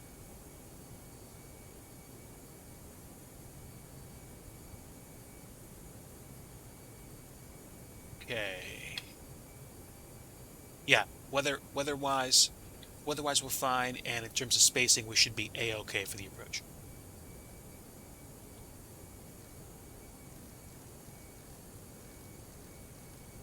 Now, Noli, I think, was 6,000. Actually, no, it's 4,000. So I'll do this. I will set 4,000, manage the descent, and I'm going to go flaps 2 and go gear down. Actually, we'll go gear down and then go flaps 2. That's fine. Air Canada 197, how fast you fly? Right now we're 210 knots. I'm going to try to slow down to 180. I reduced speed to make more space for the aircraft. Roger, we'll be on the lookout. Okay, let me make sure I give them some space, so get the boards out. Actually, all the way, because I need to slow down to approach speed.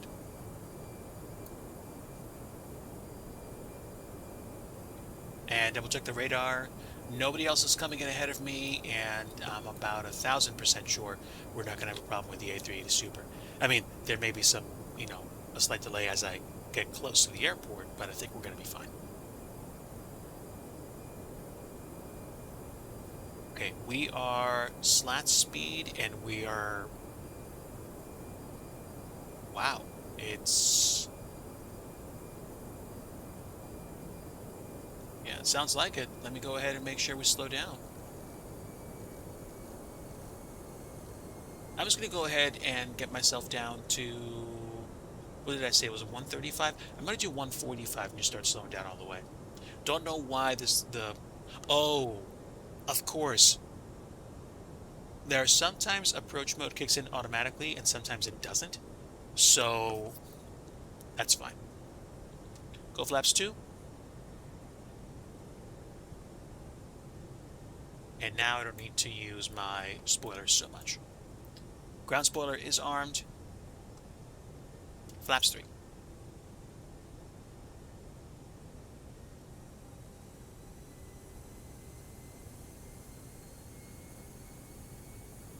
Okay, it's about 15 miles.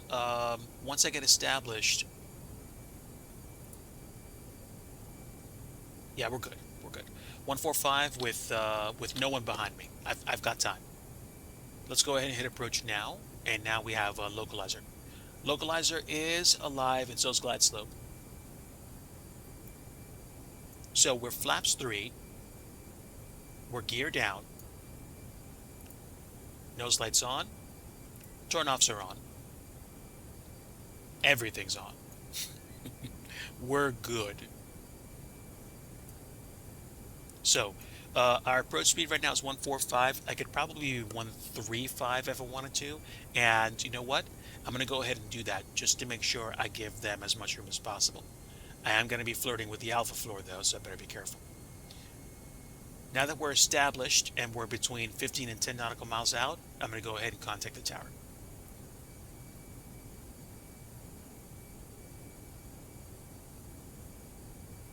Boston Tower, Air Canada 197 is established, ILS 22 left. Air Canada 197, Boston Tower, hello. You are about 7 in trail of a Super A380. Caution the way turbulence. Your number 3, wind 23015, gust 22, runway 22 left, clear to land.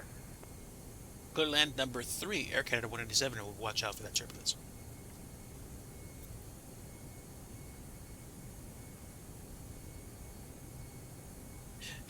Ignoring the fact that we can't see anything. Hey, this aircraft is cat rated. All aircraft, Boston Tower will be closed in the next 5 minutes. Okay, I'm glad it came in now. This aircraft is cat rated. I did an auto land into Detroit once in this thing.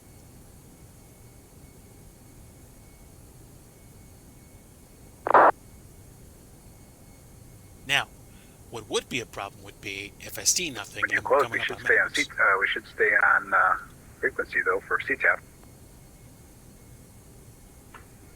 Aircraft calling, yeah, this frequency will become CTAF once I'm closed, but while I'm here, it's still a frequency.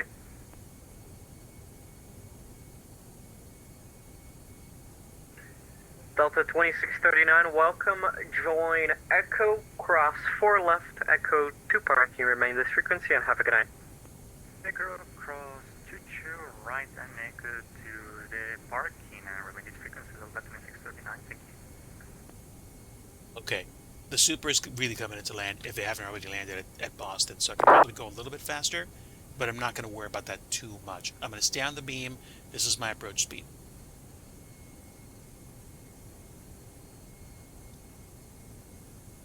Ground spoilers are on, seat belts are on, electronics are on, are stowed.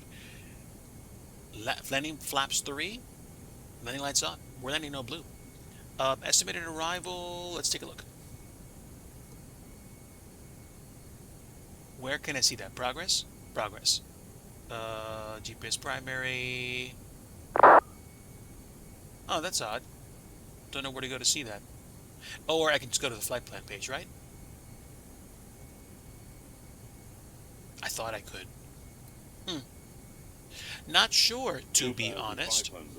2,500 were fully established. And I do think... Is that a cloud or is that the ground? Now, we are 2,500 feet. classificated.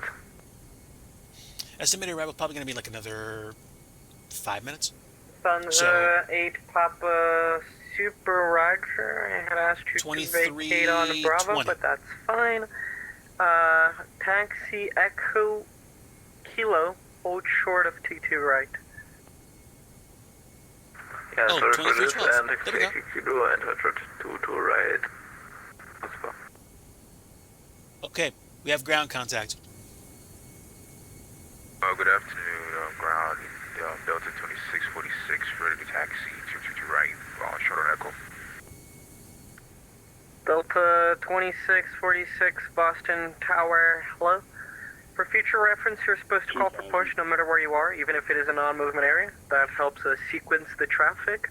For now, hold your position. I got traffic taxiing inbound. Roger that, Delta 2646. Okay, That's the 2639. Number should be ahead. We can just take the left. And so here, is I think that, it's like a queue, and then on the 8380 right, Super? I think we can fit behind the plane. Delta 2649, yeah, you can take Kilo to Berkeley if you need. Right, we'll turn left here and right, so the other traffic can taxi behind us. oof, winds are 224.32. Strong winds. I pick a gem of a time to land.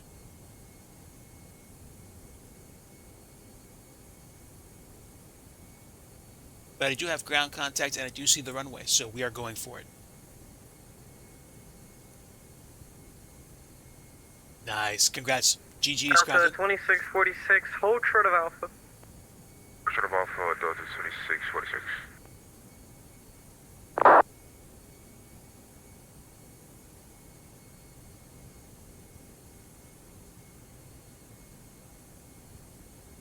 Yeah, we're 135. All We're aircraft slow. Boston Tower is now close at this time. Time now 2310 Zulu. Aircraft on this frequency remain on this frequency for common traffic advisories. Y'all have a good night. You too, bye-bye. Take it easy. Thank you for the service, bye-bye.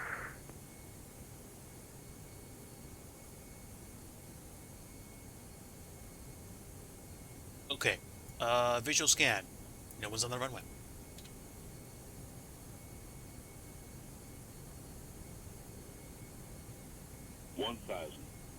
Boston traffic, Air Canada 187 fully established, 22 left.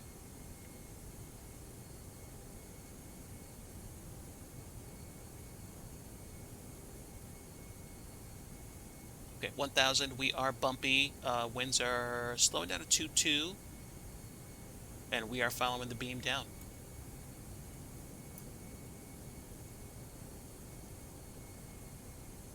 Okay, yep, ground spotters are armed.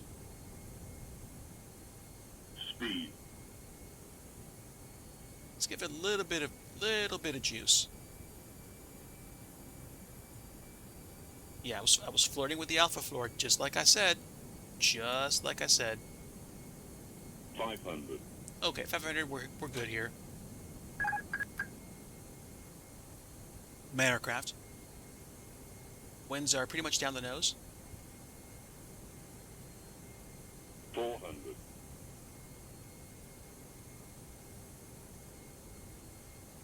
300. 100 above. 200.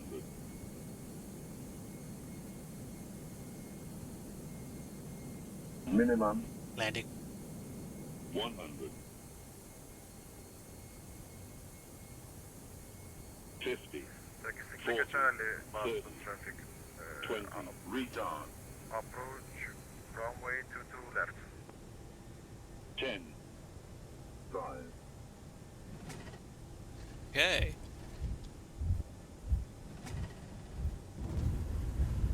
Reverser's green. Speed brakes up. Reverser's normal.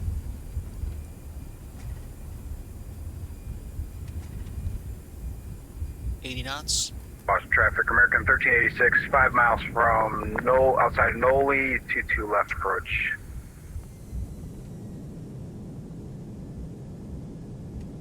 And we're clear.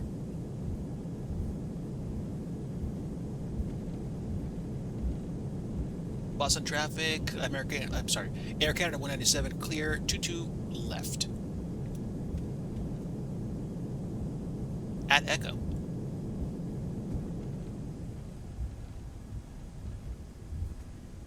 Okay, now let's clean up.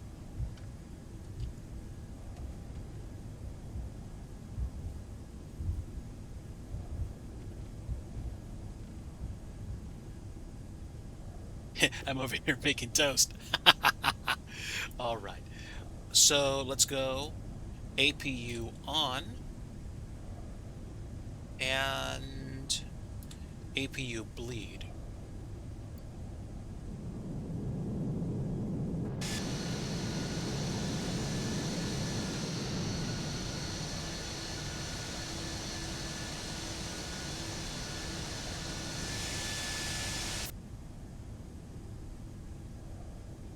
Okay, where are we? Check real fast. Okay, crossing Boston traffic, Air Canada 197, crossing runway 22 right at Echo, taxiing to the terminal via Echo Alpha 2.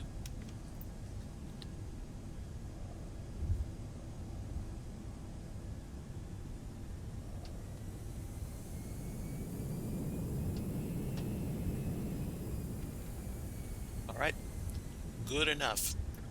Welcome to Boston, everybody. It was a good run. It was a really good run today. We just missed the buzzer with regards to getting in before tower shut off, but at the same time, had a good time. Definitely enjoyed the adventure. And let's see. Turn-offs off, strobe off, landing lights off. Wing lights can stay on, the APU bleed is running. And we're going to turn into this open area and then turn in again so we can see the A380 and park at Bravo 36. Boston traffic, Delta 26, 48, 46, caution number 15 right. Okay, there's the A380. Nice. Oh, this is dope.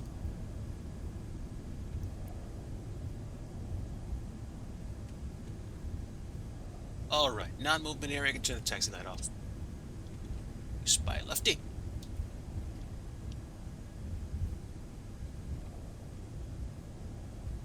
I think this is an old Mr. X Boston scenery, because this does not look like stock. Alright, hang on. Where's 3.6? 3.7's over there. I think 3.6 is over that way. Boston traffic runway 22 left, final approach 36 actually.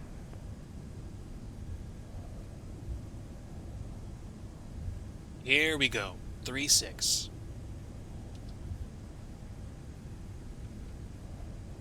Absolutely. We're going to clean all that stuff up once we get parked.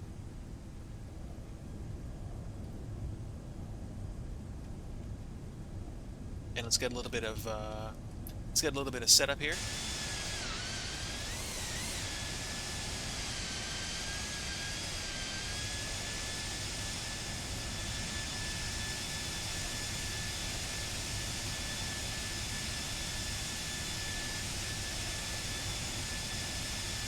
Boston traffic, American 1386, passing Focus, ILS 22 left.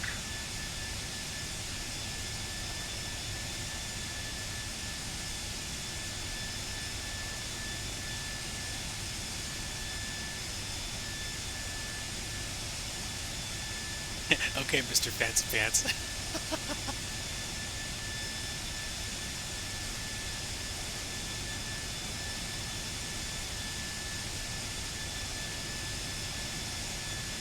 Okay.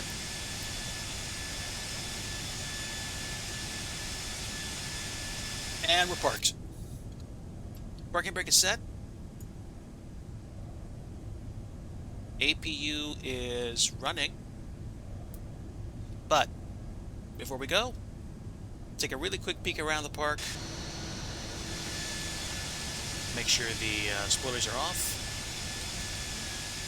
And our friend in the A380 has disappeared, so I'm going to go ahead, log off the network, and have a little bit of fun with the replay before we leave for the night. All right. Welcome down to Boston, everybody. Hope we had a nice time hanging out for today's flight. I had fun flying out here. To be completely transparent, there we go. To be transparent, when I started, I was just like, like one of those things where you're just like, I don't know, like, I don't know if I want to like fire up the sim. But once I picked X-Plane 12 and thought to myself, no matter where I go, even the default seating is going to look great. I was like, okay, book, we're done. So, had a fun time flying in.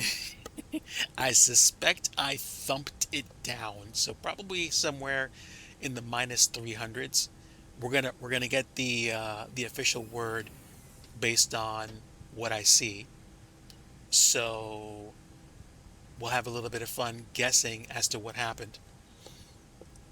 I don't have the plugin for landing rate, but at the same time it's okay. I went long, that's for sure, and given the fact that it was raining, I basically I basically did the right thing in terms of making sure I landed with the right 20. Retard. landing rate. So let's see landing rate 100. right here. 50. 40. 30. 20. Retard. Yeah, I 10. floated. 5. Yep, just about 300, like 30 something, 315. But considering the fact that the runway was wet, I'm not even the slightest bit upset about that. Minimum. Okay, so a little bit of fun. Adjust your volumes because we're going outside.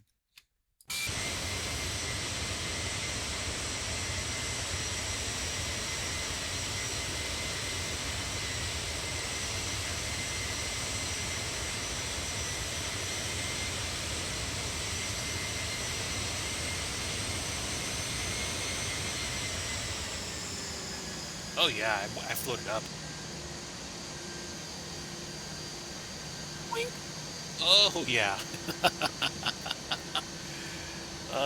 That's so good. You're gonna feel that in the cabin.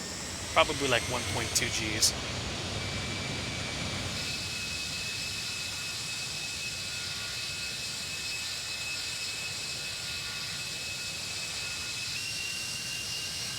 Let's see. Yeah, so literally like at the last point that it could have touched down. Let's take a look. Oh, hold on. It was shift 2? Yep.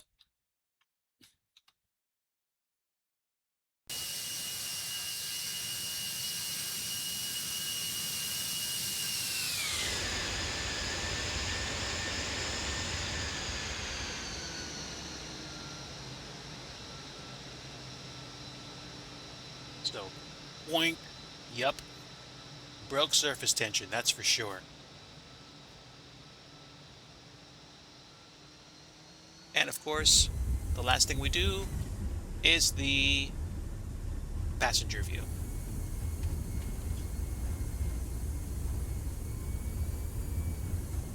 Okay, coming in over the bay, and I'm going to go to the other side of the plane.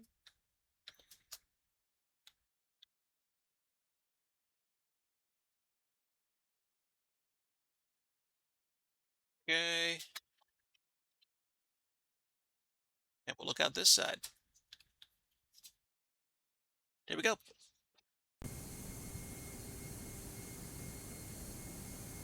I mean, okay, minus 250 would have been absolutely ideal in the rain, but minus 30 something basically means the plane is going to make contact with the ground and it's going to break surface tension. So there's no getting around it. You're landing.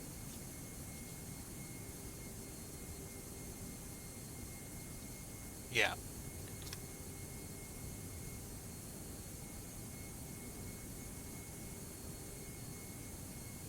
So yeah, I flared too hard right around like just past the touchdown zone. And then I just said, nope, we're going for it. Boing. That's it.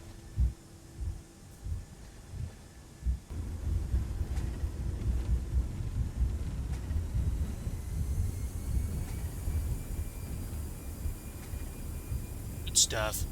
Good stuff. I'm happy. Basically like hour and 58 minutes for the whole shebang. This is good. I basically rocketed out. This was not a high-speed taxi exit, but we made it one. And then basically cleaned up.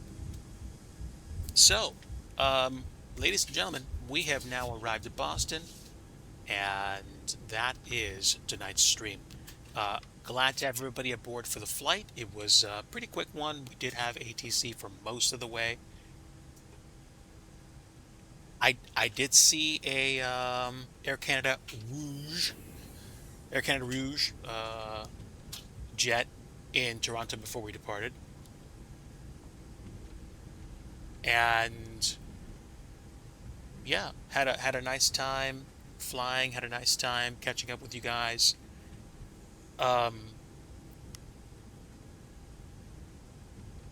I'm fairly certain I'm not going to be streaming tomorrow, prepping for the day and whatnot. And then basically just getting ready for the rest of the week. But we are here now. We are here now. All right. Now I can shut down engines 2, then 1, and we're done. Um, Mode weather systems off, predictive wind shear off, GCS off, standby, and zeros. Up the top, we're going to go ahead and call for ground services. And basically, we're going to ask for chocks, external power, air, and then we're going to ask for. Oh, did we get a hookup? Oh, I guess not. Oh well. This must be a custom scenery because I can't request the jetway attachment. It's okay. It happens. I don't know how that works. I think OpenSAM lets me do that. Oh, here we go. Or not. Let's see. Dock jetway, toggle UI. Automatic mode, dock. Yeah, whatever. Not gonna worry about it. And again, just about bang on time. And we had an hour, 15-minute flight. She'll be right. It's called parkour. All right. Ladies and gentlemen, that's going to do it for me for today. Thank you so much for tuning in. Thanks so much for being a part of the stream.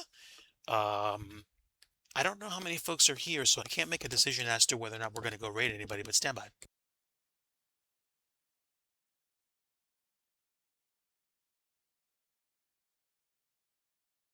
Yeah, today was actually pretty fun. Crafton, a privilege having you aboard, my friend. Thank you so much for sharing your time with me, and thank you for allowing me to share my time with you. We should have external power available now, shouldn't we? I'd like to think so, but we also had the sim paused, which might explain why the jetway didn't connect. Let me try. Let me try it again. All right. Automatic mode. Whatever. It's a sim or scenery issue that I can figure out, in post. Attention all aircraft. Boston information echo current altimeter 2967. Yeah, it's okay. It's okay. I could care. I had a great time flying. If the jetway is the only thing that doesn't work, that's the least of my problems. Nice time hanging out with you guys. I can turn on traffic if I want to, but basically we're good. This has to be Mr. X Boston at some point. I forgot what it was, but we had a great time tonight. And thank you all for being here and for being a part of this. I am gonna check and see what my chat looks like. Yeah. I think I'm just gonna go ahead and call it, guys, and just go ahead and exit out. But again, a privilege seeing all of you here. Love to my entire Digi fam, and of course, folks, stay in touch with me on Discord for life updates, musings and little projects or things like that. I hope that this week is going to be easier in terms of all the stuff that could be going on in terms of personal projects and upcoming stuff, and of course, the results of the interview. I don't know what's going to happen, but we'll see. We'll see. Love to everyone here tonight. Take care. We're just going to go ahead and sign off. And seriously, enjoy the rest of your weekend. And we will see what happens. And like I always like to say at the end of every stream, if you want true peace, you want the Prince of Peace. And that's still Jesus Christ. Thanks for coming along, my friends. Stay tuned for more updates. Probably no stream tomorrow. It'd be a surprise to me if I did, but I think like 2 or 3 streams this week plus a stream today is really, really good for the course. So, oh yeah, I can virtually guarantee there's not going to be a stream tomorrow because of things. So, take care, everybody. Have a great night. And till next time, we'll see ya. Bye.